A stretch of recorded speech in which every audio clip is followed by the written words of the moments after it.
Ce qui vient d'être accepté n'a rien d'une innocente petite adaptation, contrairement à ce que nous dit.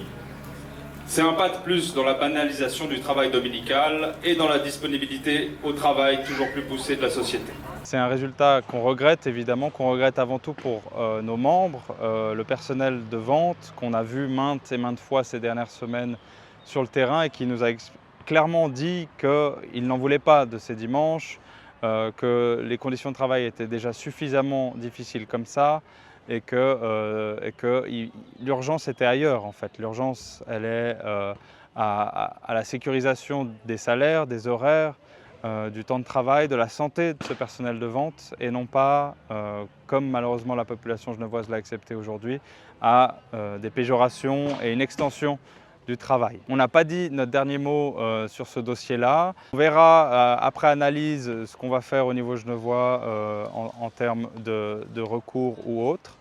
Ça, c'est une chose. Mais surtout, ce qu'on a vu au niveau syndical, c'est qu'on avait plein de gens sur le terrain qui étaient intéressés aujourd'hui à défendre leurs conditions de travail et à passer à l'offensive.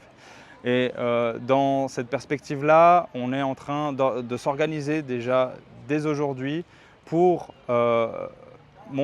organiser une grande assemblée générale de la vente. On pourrait appeler ça des assises de la vente qui seront ouvertes à nos membres, mais aussi aux gens qui ne sont pas encore membres du syndicat dans la vente, certainement début octobre de cette année, avec pour perspective notamment de laisser les collègues discuter entre eux, faire connaissance, mener la réflexion entre eux et peut-être élaborer un projet qui pourrait être un projet de loi, une initiative populaire, quelque chose d'offensif à venir certainement l'année prochaine, en 2027. Il y aura certainement 2 ouvertures dominicales dans certains magasins, ceux qui pourront se le permettre, parce que tous ne pourront pas se le permettre.